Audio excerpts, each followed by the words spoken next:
बिस्मिल्लाहिर्रहमानिर्रहीम, अस्सलाम वालेकुम। मैं हूं इमरान सुहेल और आप देख रहे हैं न्यूज़ वन पर खसूसी ट्रांसमिशन PSL 2025 की stand up for the champions. आज एक और दिन अहम मैच खेला जा रहा है, मुल्तान सुल्तान वर्सेस इस्लामाबाद यूनाइटेड। और मुल्तान सुल्तान ने पहले खेलते हुए 168 रन बनाए थे और जवाब में अब तक की जो सिचुएशन है उसमें 143 रन बनाए। दो खिलाड़ी आउट हुए मुल्तान इस्लामाबाद यूनाइटेड्स के और 31 बॉलों पर 26 रन सिर्फ दरकार है। सो आज का दिन भी मुल्तान सुल्तान के लिए अच्छा नहीं रहा। कल उन्होंने लाहौर कलंदर को शिकस्त दी थी, लेकिन आज वो फिर से मुश्किल में नजर आ रहे हैं और लग यही रहा है कि ये मैच भी वन साइडेड ही लगा हमें और बड़ी आसानी से इस्लामाबाद यूनाइटेड अपना ये मैच भी जीतकर मुसलसल अब जो फतुहात का सिलसिला है उसको जारी रखे हुए है। और आज अगर मैं स्कोर कार्ड थोड़ा सा आपको बताना चाहूँगा कि स्कोर कार्ड क्या रहा। आज पहले बैटिंग करते हुए मुल्तान सुल्तान की टीम ने 5 विकेटों के नुकसान पर 168 रन बनाए थे। यासिर खान 17 बॉलों पर 29 रन बनाए। मोहम्मद रिजवान कप्तान 37 बॉलों पर 36 रन बनाए, बहुत ही स्लो स्ट्राइक रेट के साथ वो गए। उस्मान खान ने 40 बॉलों पर 61 बनाए। उसके बाद इफ्तिखार अहमद ने 10 रन किए। कामरान गुलाम को काफ़ी नीचे बैटिंग कराएगी, 7वें नंबर पर उन्हें भेजा गया और उन्होंने 13 रन की नॉट आउट इनिंग खेली 6 बॉलों के ऊपर। बॉलिंग में भी कोई इतनी खातर खाकू के 5 खिलाड़ी आउट हुए, तो एक मिक्स सा रहा कि शादाब खान ने एक आउट किया, नवाज ने एक आउट किया, रेली ने एक आउट किया, इमाद वसीम आज कोई आउट नहीं किया, जैसन होल्डर एक आउट कर गए और मोहम्मद नवाज जैसे आपको बताया एक आउट करके गए। और अब तक जो मुल्तान सुल्तान की तरफ से 13 बॉलों के ऊपर 22 रन बनाए। साहबजादा फरहान ने एक अच्छा आगाज दिया। एंड्रेस ने 64 बॉलों के ऊपर 38 बॉलों के ऊपर 64 बनाकर वो नॉट आउट हैं।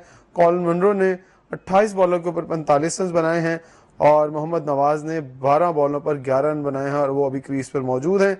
और मिचेल ब्रैकवेल ने एक खिलाड़ी को आउट किया 4 ओवर में 31 रन देकर। अब तक की बेहतरीन बॉलिंग है उनकी मुल्तान सुल्तान की तरफ से जो आज का मैच है। उबैद शाह ने 3 ओवर में 25 रन देकर एक खिलाड़ी को आउट किया है।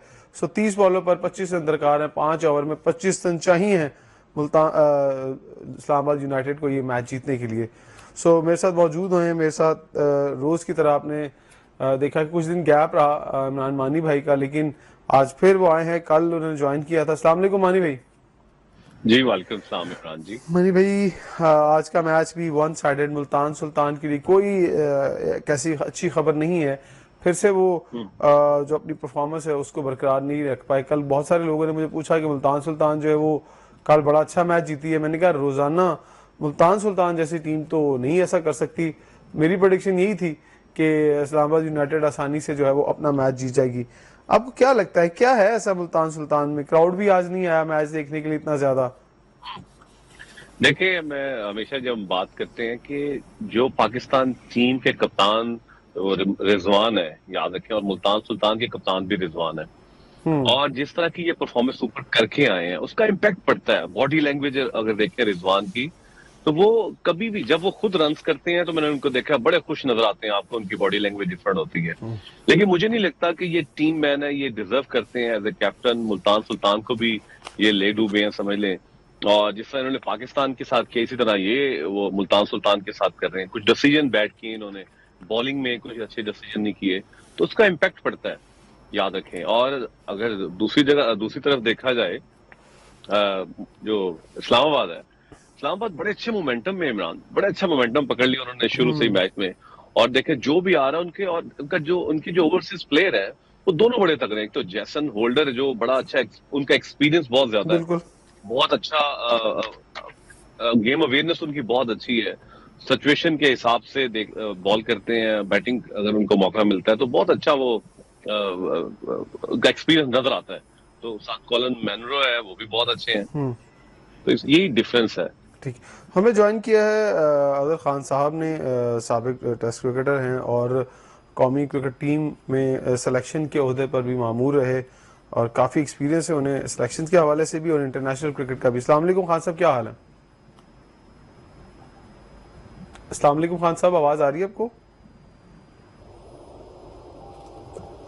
अस्सलाम वालेकुम खान साहब। जी वालेकुम अस्सलाम। खान साहब क्या हाल है? खान साहब आज फिर से मुल्तान सुल्तान की वो परफॉर्मेंस नहीं रही है थ्रू आउट द PSL। कल वो एक मैच जरूर जीते हैं, लेकिन आज फिर से इस्लामाबाद यूनाइटेड का जो मोमेंटम है वो दिखाई दे रहा है। तो क्या कहेंगे मुल्तान सुल्तान का क्या ऐसा कॉम्बिनेशन है जो अब तक नहीं बन रहा, हालांकि वही कप्तान मोहम्मद रिजवान जो लीड कर रहे हैं मुल्तान सुल्तान को भी। देखिए जी, जो आपको हकीकत बताऊं कि इस्लामाबाद यूनाइटेड की जो टीम है ना, ये बहुत जल होकर खेल रही है।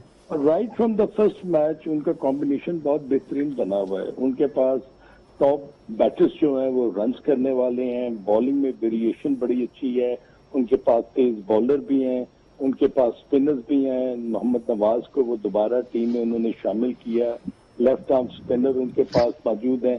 तो मेरा ख्याल है कि जहां तक इन ओवरऑल आप अगर जायजा लेना मैचेस का, तो आपको जो इस्लामाबाद यूनाइटेड की टीम जो है ना, वो बहुत उम्दा खेलती हुई नजर आएगी। द रीजन इज कि वो उनके कैप्टन जो है he is leading from the front, और खास तौर पर राइट आर्म लेग स्पिनर और उसके बाद मोहम्मद नवाज को as a left arm spinner उन्होंने टीम में दोबारा शामिल किया।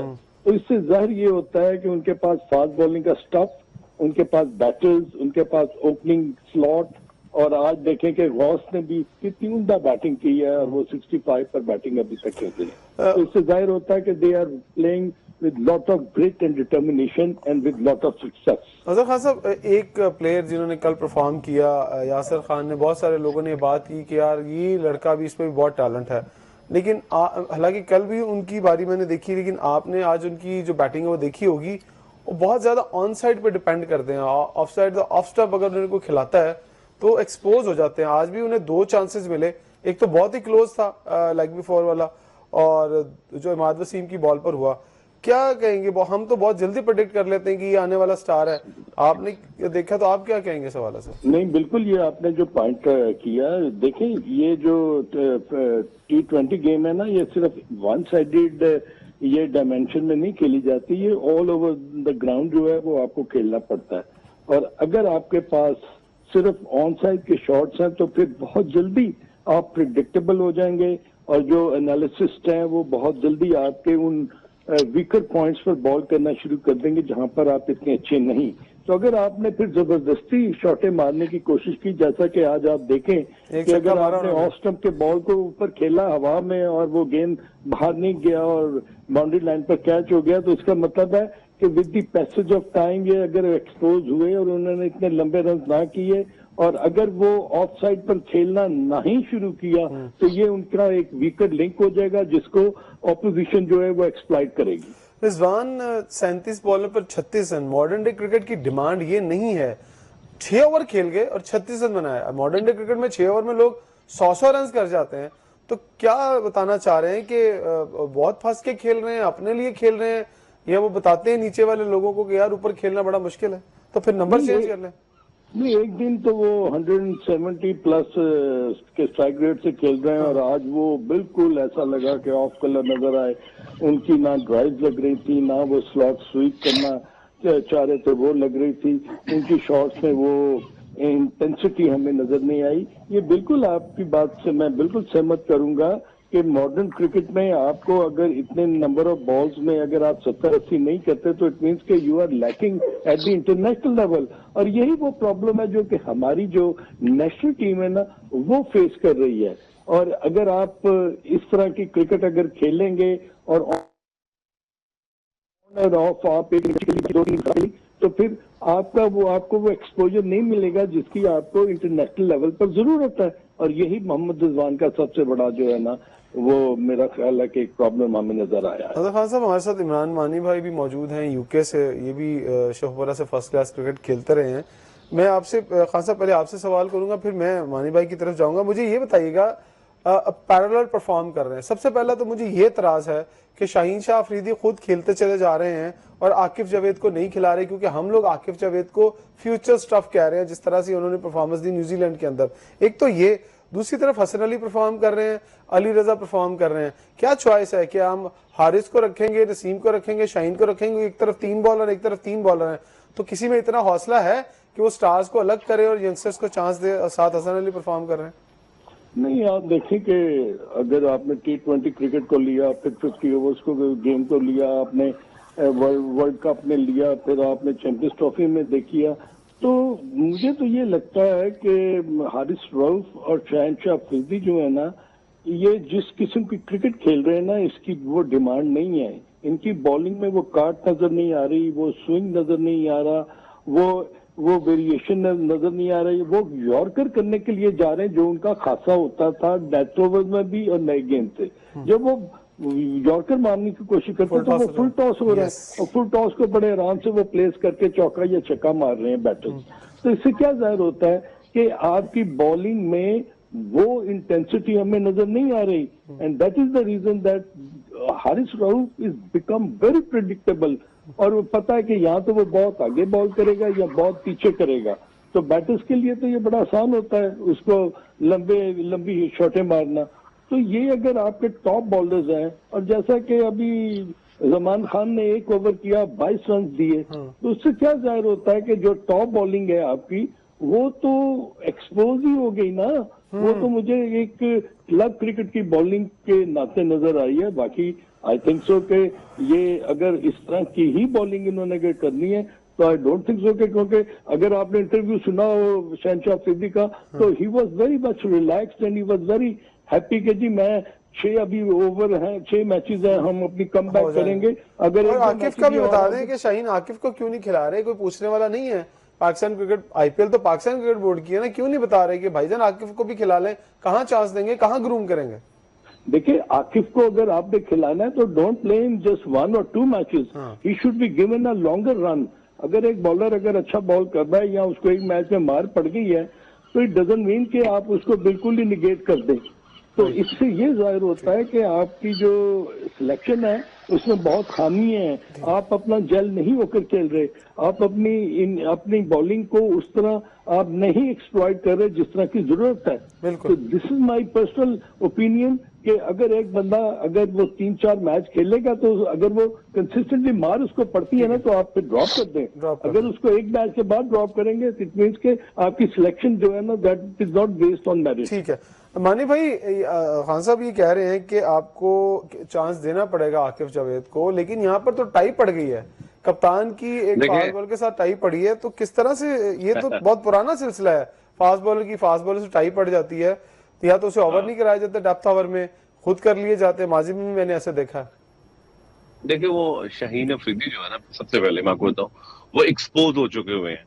उनको पता है कि अगर आकिफ को वो खिलाएंगे तो उनकी जगह पक्की छुट्टी हो जाएगी टीम से। याद रखिए, आकिफ फ्यूचर भी है और उनसे बेहतर बॉलिंग करता है, याद रखें। ठीक है, दूसरी बात, ये जो अजहर भाई ने भी बात की ना, दैट्स ट्रू कि ये इनके जो जिस तरह की दोनों क्रिकेट खेल रहे हैं, दोनों बॉलर हमारे बॉलिंग कर रहे हैं, तो ये वाली रिक्वायरमेंट नहीं है इंटरनेशनल क्रिकेट के। वहां के एसओपीज और है, वहां पे आपको वेरिएशन है, आपकी ना इनके पास गेम अवेयरनेस है, इनको नहीं पता ये किस कंडीशन में खेल रहे हैं, ये इंग्लैंड में खेल रहे हैं, न्यूजीलैंड में खेल रहे हैं और पाकिस्तान में खेल रहे हैं।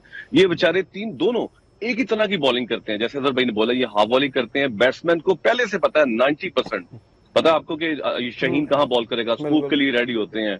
इनको पता ही नहीं कि लाइन और लेंथ ये किस कंडीशन पे, वनडे की और है, T20 की डिमांड है वेरिएशंस। ठीक है जी, इनको पता ही नहीं कि बाउंस कब करना है। ये अगर बैटिंग पिच है तो ये कभी इनको देखा ही नहीं आपने कि लाइन पे बॉल किया हो कि बैट्समैन को लगे कि मैं इंटरनेशनल बॉलर को खेल रहा हूँ पीएसएल में, कि शाहीन अफरीदी सामने आया। तो ये तो बुरी तरह दोनों एक्सपोज हो चुके हुए हैं। जैसे अली रजा की आपने बात की, अली रजा इज टू यंग, याद रखिए। वो बहुत टैलेंटेड बच्चा है, मैं नहीं चाहता कि उसको अभी खिलाया जाए। उसको दो सीजन और खिलाएं, 1-2 और सीजन खिलाएं, पीएसएल के खिलाएं, फर्स्ट क्लास क्रिकेट खेले, वो मैच्योर हो जाए। अदरवाइज वो खेल गया, कहीं उसको फड़कास लग गई तो उसका कॉन्फिडेंस शटर हो जाएगा। बिल्कुल। और उसको भी और ये अब दोबारा से वापस आते हैं, ब्रेक का वक्त हुआ है, ब्रेक के बाद नाज़रीन आते हैं और अपनी इसी सिलसिले को कंटिन्यू करते हैं। और तब तक मैच भी फिनिश हो चुका होगा, मैच का रिजल्ट भी बताएंगे। तो ब्रेक के बाद वापस आते हैं। वेलकम बैक नाज़रीन। जब हम ब्रेक पर थे तो ब्रेक पर हमने देखा कि इस्लामाबाद यूनाइटेड ने अपना मैच जो है वो 7 विकेटों से जीत लिया है। 16 बॉल कबल ही जो 169 रन का टारगेट था उसको अबूर कर लिया। एंड्रयू गॉस ने 80 रन की इनिंग खेली और वो आज के मैच के मर्द मैदान भी साबित हुए। तो इस तरह से अनबीटन रही इस्लामाबाद यूनाइटेड की टीम। अब तक 5 मैच जीते हैं और 5 मैच जीतकर 10 पॉइंट उनके हैं। और कराची किंग्स के 5 मैचों के बाद 6 पॉइंट हैं, लाहौर कलंदर के 4 पॉइंट हैं और पेशावर ज़ल्मी के 2 पॉइंट हैं। और इस तरह कोयटा ग्लैडिएटर के भी 2 पॉइंट हैं। और 2 ही पॉइंट जो है मुल्तान सुल्तान के लिए, कि मुल्तान सुल्तान 5 मैच खेल चुकी है और कराची किंग्स भी 5 मैच खेल गई है और इस्लामाबाद यूनाइटेड भी 5 मैच खेल गई है। तो ये सूरत हाल है अब तक के मैच की। तो इस तरह से इस्लामाबाद यूनाइटेड ने जो मुल्तान का दौरा था वो भी कामयाबी के साथ मुकम्मल किया और अब कल से लाहौर के अंदर मैचेस का आगाज हो रहा है और पहला ही मैच लाहौर कलंदर वर्सेस पेशावर ज़ल्मी खेला जाएगा। जी मानी भाई, तो फिर वन साइडेड मैच ही साबित हुआ ना इस्लामाबाद वाला भी? जी ऐसे ही है, बिल्कुल इमरान सही कह रहे हैं आप। जो उसका जैसे हमने पहले बात की है कि हर चीज का इम्पैक्ट पड़ता है, तो ये हारा हुआ कप्तान है, ये अपनी हार साथ ही लेके आया। उसकी बॉडी लैंग्वेज बड़ी डेड है, रिजवान वैसी डेड वुड है, याद रखें। इसका बहुत इम्पैक्ट पड़ता है क्योंकि ये पाकिस्तान का कप्तान है और आपको जो हमारी यंग जनरेशन है वो देख रही है। और आप देखिए उसी वजह से जो जब ऊपर से टीमें हारती हैं ना, तो फिर देखने नहीं लोग आते आपको जब आप हार रहे होते हैं। तो इसी वजह से क्राउड भी नहीं है। अगर इस्लामाबाद की इमरान बात करें तो जो मुझे सबसे अच्छी बात जो लगी है वो है साफजादा फरहान। वो इनफॉर्म बैट्समैन था और उसका ऐसा इम्पैक्ट पड़ा है। आपको देखिए वो जो भी मैच स्टार्ट होता है तो वो जिस तरह की इनिंग्स स्टार्ट करते हैं उसका कॉन्फिडेंस स्काई हाई है, याद रखें। Exactly. और उसी का पूरी बॉडी लैंग्वेज उसकी इतनी पॉजिटिव होती है, तो वो जो मैसेज है पूरा ड्रेसिंग रूम तक जाता है। जब वो उसकी आर्म स्पीड बहुत अच्छी है, बॉल मिडल करता है, मीट करता है, बॉल नजर आता है कि को बॉल टच किया है ना, स्पिनर को बहुत अच्छा खेल रहा है, फास्ट बॉलर को बहुत अच्छा खेल रहा है। तो ऊपर से कॉलिन, जो उनकी जो ओवरसीज दोनों कॉलिन मनरो और जैसन होल्डर स्पेशली, मुझे ये दोनों प्लेयर्स बड़े तगड़े हैं, ऑलराउंडर बहुत तगड़ा है जैसन होल्डर, बहुत तगड़ा है। और तो इमरान आप देखेंगे जैसन के पास जब वो बॉल करने आता है इतनी वेरिएशन के साथ बॉल करता है, जो स्लो बॉल भी करता है। अच्छा, बहुत गुड कम लेंथ पे उसको बॉल करता है। बहुत कम देखा है मैंने कि फास्ट बॉलर्स के पास इतना टाइम होता है कि वो बहुत लेट बॉल गिराते हैं। एब्सोल्युटली, बिल्कुल, बड़ी अच्छी ऑब्जर्वेशन आपकी भी। तो बड़ा वो इतनी एक्यूरेसी के साथ बॉल करता है। अगर वो स्लो बॉलर करता है उसको पता है कहाँ करना है, अगर वो फिफ्थ स्टंप पे बॉल कर रहा है उसको पता है कहाँ में बॉल फेंक रहा है। तो ये इस्लामाबाद के लिए बड़ा अच्छा है, ये सारा अच्छा कॉम्बिनेशन बन गया, बड़ा अला वो। चले अब अगला मैच तो लाहौर कलंदर वर्सेस पेशावर ज़ल्मी, और लाहौर के अंदर बड़ी धूम मची हुई है और लोगों को बड़ा इंतजार है कि हमने बाबर और शाहीन को आमने सामने देखना है। कि तो ये इंटरनल जो लड़ाइयां हैं, इन लोगों को ये देखने का बड़ा शौक है। क्रिकेट में ऐसा होना चाहिए, मजा भी तभी आता है। दूसरी तरफ मानी भाई, सुना है कि न्यूजीलैंड के जो केन विलियमसन है वो पहुंच रहे हैं लाहौर के मैचेस के लिए। जी बिल्कुल, आप इमरान आपने बड़ी न्यूज पकड़ी है। ये आपके लिए भी एक, हमारे लिए सबके लिए शायद ब्रेकिंग न्यूज आपके लिए जो मैं दे रहा हूँ। मानी भाई देने लगे हैं। केन विलियमसन अब मेरे फ्रेंड के साथ अभी उन्होंने फ्लाई किया है, लंदन से लाहौर के लिए निकल पड़े हैं। उसने मुझे पिक्चर भेजी थी कि बिजनेस क्लास में केन विलियमसन बैठे हुए हैं और जनाब वो साथ में फ्रेंड बैठे हुए, तो उन्होंने मुझे पिक्चर भेजी कि हम फ्लाई कर रहे हैं जी लाहौर के लिए। तो अभी 4 o'clock से यहाँ से फ्लाइट निकली है, 3 घंटे हो गए हैं। इस वक्त तो हवाओं में है, पाकिस्तान पहुंचने वाले हैं, अर्ली मॉर्निंग पाकिस्तान में होंगे। बस वो तस्वीर आप हमें भेज दें, हम उससे पहले ही जरा ब्रेकिंग न्यूज बना दें। जरूर बाद हम जरूर अपनी। तो ये अच्छा साउंड, बड़ी अच्छी बात है। उसके साथ विलियमसन के आने के साथ कराची की टीम और मजबूत हो जाएगी। अच्छा है क्योंकि उनका जो अच्छा कॉम्बिनेशन बना हुआ है, लेकिन मुझे वो उनकी कोचिंग रवि बुपारा बहुत पसंद है। उसका माइंडसेट बड़ा डिफरेंट है और साथ वार्नर है जो मुझे उसकी जो बहुत मुझे मजा। अच्छा, टीम और स्ट्रांग हो जाएगी केन विलियमसन टीम और स्ट्रांग हो जाएगी मुझे आने से, डेफिनेटली। अब कोचेस के हवाले से आज भी कुछ बात हुई है कि पाकिस्तान टीम की कोचिंग के ऊपर जो है वो सेमी जो है वो सुना है कि एग्री कर रहे हैं। आपके पास है कोई इतला कि सेमी ने एग्री कर लिया? जी मैंने जैसे इमरान कल आप कह रहे थे कि नहीं करेंगे। वही मैं था कि मैंने कहा सेमी से बात चल रही है, इनकी बात कर रहे हैं, बड़ी रिक्वेस्ट कर रहे हैं।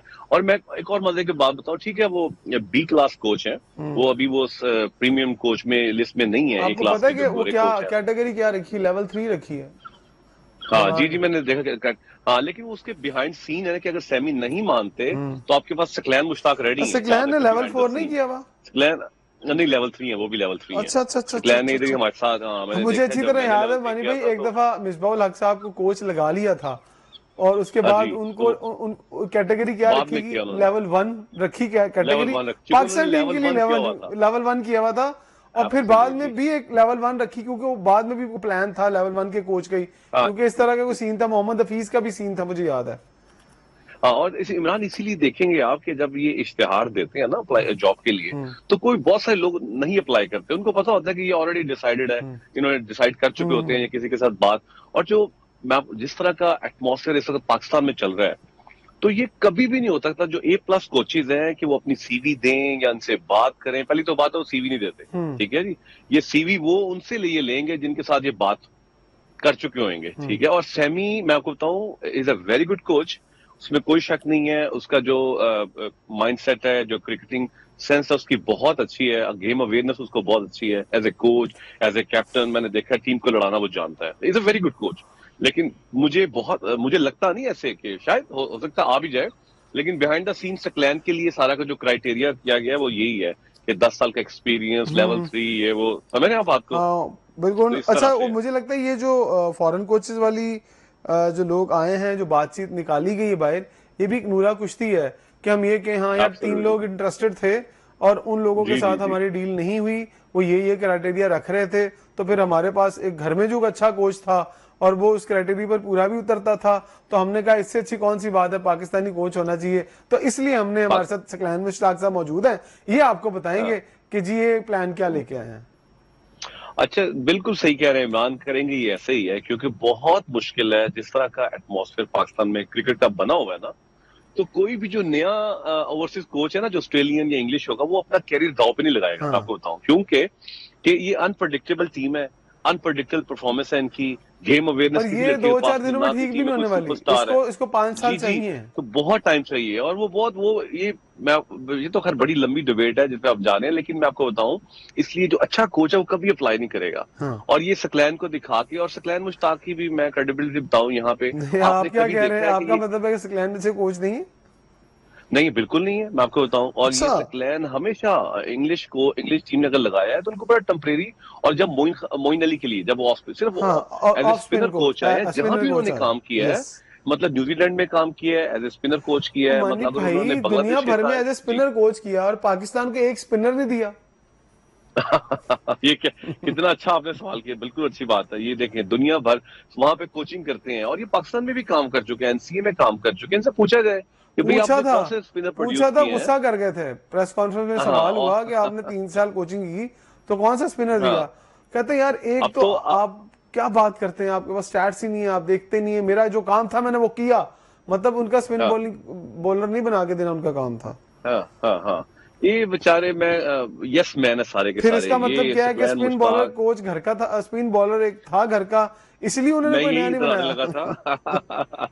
देखिए, चले इनको इनको यही टास्क दे देते हैं हम, क्या ये मेरा चैलेंज है इनके सामने, ये बात टीवी पे कर रहा हूँ, कि ये जो घर में इनका जो दामाद है, ये जो हमारा फ्यूचर जैसे कहा जा रहा है जी, बड़े इन्हीं को ठीक कर दें। इसी को बता दें कि बॉल कहाँ गिरना चाहिए। अगर आप इतने अच्छे कोच हैं तो इनको घर में तो बताएं, पहले अपने घर में तो ठीक करें कि ये बताएं कि बॉलिंग कहाँ की जाती है। ये तो आपका बेटा है जी, दामाद है, इसको बताएं।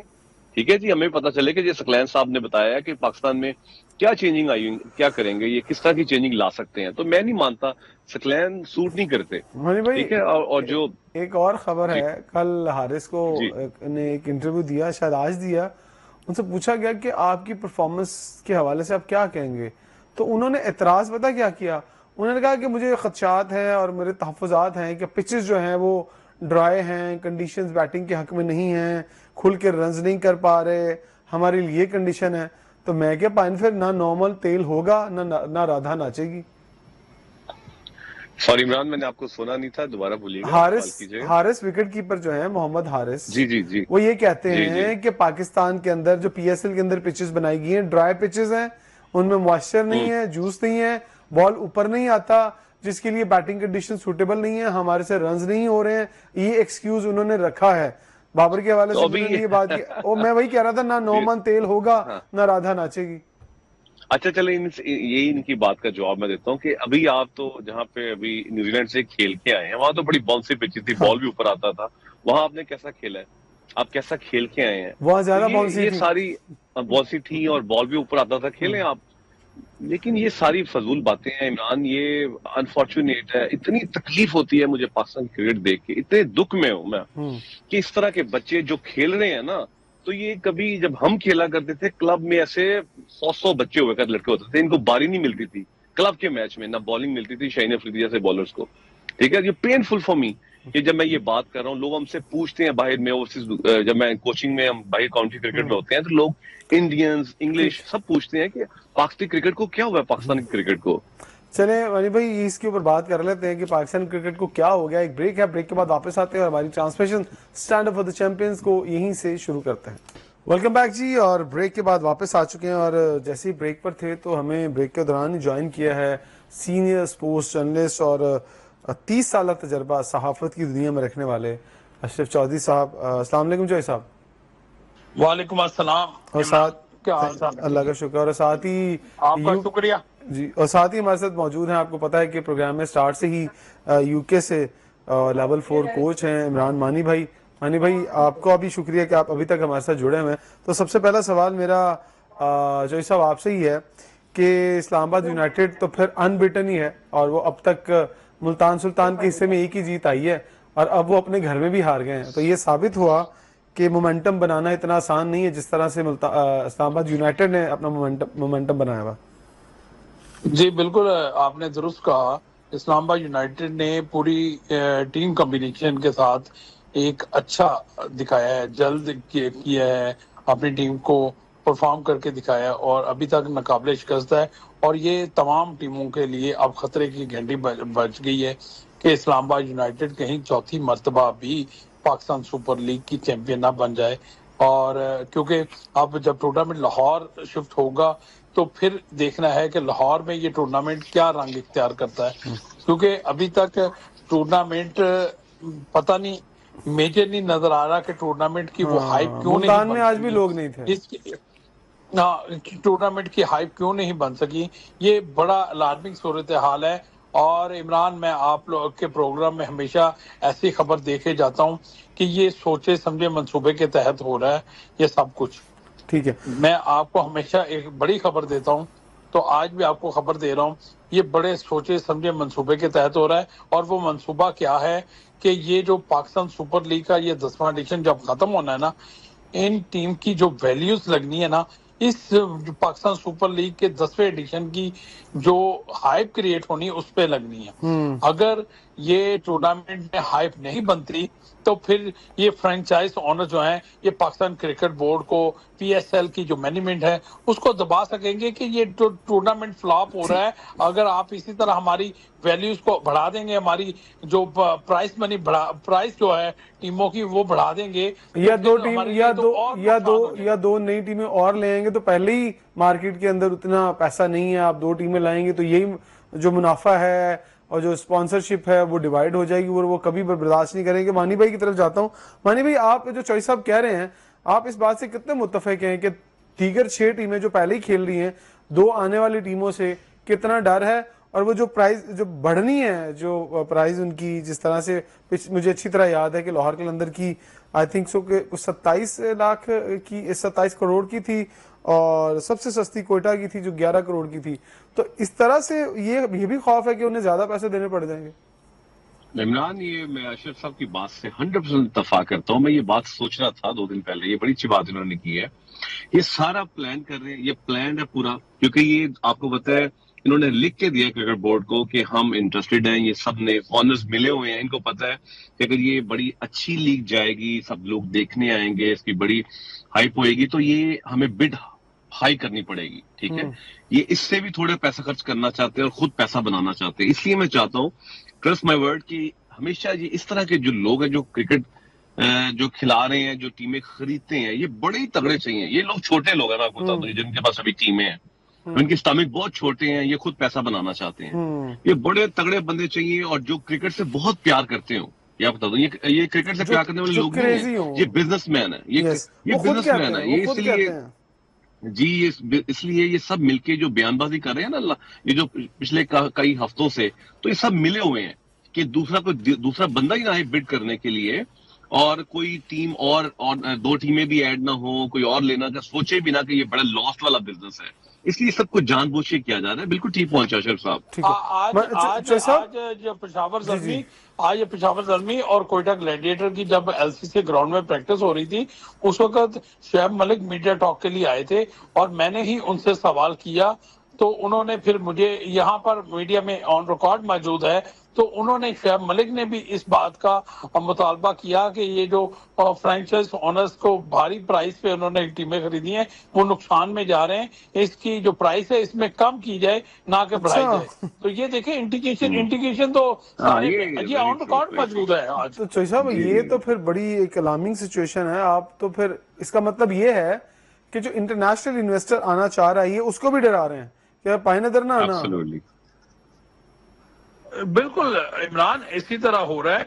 देखो ये बड़ी, मैं उस पर हैरान भी हुआ कि ये शोएब मलिक जैसा जो के मेंटोर भी काम कर रहा है, टीम के साथ खेल भी रहा है, पाकिस्तान क्रिकेट बोर्ड से भी भारी मुआवजा ले रहा है, तो वो ऐसा शख्स फ्रेंचाइज ओनर्स के लिए बात कर रहा है कि इनकी प्राइस जो है ना के खिलाफ और कम होनी चाहिए ना कि बढ़नी चाहिए। ठीक है चौधरी साहब, एक बड़ी आज और एक आज सॉरी आप कथा कलामी माफ, आज एक वक्त कम है, आज एक और कमेटी बनी है जिन्होंने पाकिस्तान का जो डोमेस्टिक स्ट्रक्चर है उसको रिहैब या एडवाइजरी की जानिब जाना है, जो असर नौ जायजा लेना है और इस्लाहात करनी है।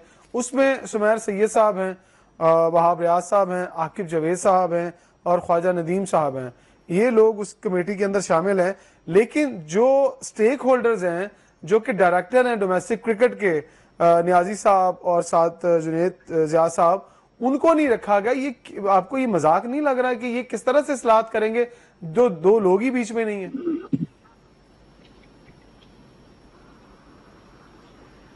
जी जय साहब। जी मैं आपने बड़ी अच्छी बात की। देखिए बहुत अच्छा बात है कि अब्दुल्ला खुर्रम नियाजी नहीं है और उसके साथ जुनेद ज़िया भी नहीं है। जो जुनेद ज़िया नहीं है, ये क्रिकेट के कातिल हैं। ये दोनों क्रिकेट के कातिल हैं। डोमेस्टिक क्रिकेट इन्होंने तबाह करके रख दी है, ठीक है। और गुज़िश्ता 4-5 साल से आपने देखा है कि डोमेस्टिक क्रिकेट के ये जो जितने फैसले कर रहे हैं ये लोग कर रहे हैं। हाँ। तो ये स्कूल क्रिकेट भी ये चलाएंगे, क्लब क्रिकेट भी ये चलाएंगे, रीजन की क्रिकेट भी ये चलाएंगे। ये पीसीबी में बैठकर ये नीचे की जो है रीजन के नुमाइंदों को अगर रीजन चलाने दिया जाए तो आपको नया टैलेंट नजर आएगा। लेकिन मैं इनको हर जगह जब भी जहां होती है बात होती है, मैं बताता हूँ ये लोग हैं असल जिन्होंने ये लाहौर की क्रिकेट को खत्म किया, फैसलाबाद की क्रिकेट को खत्म किया, सरगोदा की क्रिकेट को खत्म किया, जहां से हमें माजी में बहुत अच्छे प्लेयर मिलते रहे हैं। शेखपुरा की क्रिकेट को खत्म किया। वहाब रियाज और आकिब किस तरह से डोमेस्टिक क्रिकेट ठीक कर सकते हैं? और बिलाल आपको पता है वहाब रियाज के मतलब ये है कि वो तो पाकिस्तान क्रिकेट बोर्ड की आंख का तारा है, चेयरमैन पीसीबी की आंख का तारा है। और जहां तक रही आकिब जवेद की बात, तो आकिब जवेद के पास एक विजन और एक आई है। वो नया टैलेंट को भी तलाश करके दे सकता है, लेकिन वो उस टैलेंट को पॉलिश नहीं कर सकता, ठीक है ना। उसके लिए जो नेशनल क्रिकेट एकेडमी है उसको फॉल होना चाहिए। लेकिन बदकिस्मती से हमारी जो नेशनल क्रिकेट एकेडमी है वो सियासत का गढ़ बनी हुई है। वहां पर पीसीबी के ही लोग बैठे हुए हैं, उन्होंने बड़ा जमाना वहां पर, और वो वहां पर फैसले कुछ कर रहे हैं। ठीक है। मानी भाई, जॉय साहब कह रहे हैं कि आकिब जवेद जो हैं उनके पास एक बड़ी जबरदस्त आई है, वो टैलेंट आइडेंटिफाई कर सकते हैं। कितना मुत्तफिक हैं जॉय साहब की इस बात से कि वो टैलेंट आइडेंटिफाई करे? इसका मतलब फिर तो 1 साल जाया होगा साडा, वो कौमी टीम की तरफ लगे रहे और टैलेंट जाया होता रहा। आइडेंटिफाई तो कर सकते हैं, इसमें शक कोई नहीं। लेकिन मेरा सवाल आकिब जवेद से ही है कि चलिए आकिब भाई से पूछा जाए कि कब और लास्ट टाइम कब गए अपने ही क्लब में जहां से ये खुद आए हैं, शेखुपुरा जिमखाना से। हाँ। ये तो कभी मुड़ के नहीं देखे इन्होंने क्लबों में, ये इनको पता ही नहीं है ग्रास रूट लेवल पे क्या हो रहा है। तो ये तो हर बंदा इसी में काम करना चाहता है, इसी वाले रूम में, एनसीए में, वहां बैठे मजे करना चाहते हैं। जितने भी आपके कोचेज हैं, जितने भी मेंटोर हैं, इनको जब तक क्लब लेवल पे नहीं जाएंगे, क्लब के अंदर नहीं जाएंगे, एसोसिएशन को इन्वॉल्व नहीं करेंगे, एम्पावर नहीं करेंगे एसोसिएशन को, क्लब क्रिकेट को, स्कूल क्रिकेट को, तब तक ये कुछ नहीं हो सकता। तो वहाब रियाज को तो पता ही नहीं है, उसको क्या पता है कि क्या कहाँ जाना है। क्योंकि उसका रीजन ये है कि वहाब रियाज सारा दिन एसी वाली गाड़ी से अंदर से बाहर, रूम से बाहर, जब तक ये ग्राउंड में नहीं जाएंगे। और जैसे आपने बताया कि अगर खुर्रम नियाजी नहीं है, वो जो डोमेस्टिक क्रिकेट के हेड है, तो ये खुद ही क्वेश्चन मार्क लगा दिया क्रिकेट बोर्ड ने अपनी सिलेक्शन कमेटी बनाई। हो सकता है खुर्रम नियाजी को हटा दे, यही कमेटी हटा के कोई और डायरेक्टर ले आए। हाँ, देखिए सब हो सकता है ना ऐसे। बिल्कुल हो सकता है, बिल्कुल हो सकता है। ये यहाँ पे कोई बैद नहीं है, कौन सा काम किस वक्त हो जाना है, लेकिन फिर सही भी बात। अब वक्त आ गया है। मैं आप लोगों को एक और बात बताऊं, आज जिस तरह का वाकया इंडिया में हुआ है ना, हमें बहुत चौकन्ना रहना होगा अपने मुहतात रहना होगा। पाकिस्तान PSL को आप बचाने के लिए। ये बड़ी अच्छी बात कर रहे हैं अशरफ साहब। ऐसे ही मैं खुद ये सोच रहा था अभी कि ये बड़ा चौकन्ना रहना पड़ेगा। माफी चाहता हूँ आप लोगों को काट रहा हूं, इसका लेकिन मतलब ये सिक्योरिटी मजीद बहुत अलर्ट हो जाएगी ओ और यस ऑफ कोर्स होनी चाहिए, करनी क्योंकि ये पड़ेगी जो हमारा इमरान। अब तो किसी जगह पर भी आपको किसी जगह पर कंप्रोमाइज नहीं करना पड़ेगा, क्योंकि भारत जो है ना, ये आपको नुकसान पहुंचाने के लिए अब हर हरबा इस्तेमाल करेगा और कोशिश करेगा कि आपके किसी ना किसी मेजर इवेंट पे ये चीज करे। तो लिहाजा अब आपने अपनी पाकिस्तान सुपर लीग को जो बाकी मानदा मैचेस है ना, बहुत चुकन्ना होकर ये करवाने पड़ेंगे। इसमें किसी किस्म की कोई रियायत नहीं करनी चाहिए। देखें, हमारा मुल्क है, हमारा इवेंट है, हमें इसको बचाना है। आज तो मैंने देखा वहाँ रेंजर्स और आर्मी ने भी चार्ज संभाल लिया है स्टेडियम के अंदर का। अच्छी बात है, बहुत अच्छी बात है। हम भी उधर ही मौजूद थे, हाँ जी। वो हमेशा ही होते, लेकिन किसी जगह पर कंप्रोमाइज नहीं करना पड़ेगा।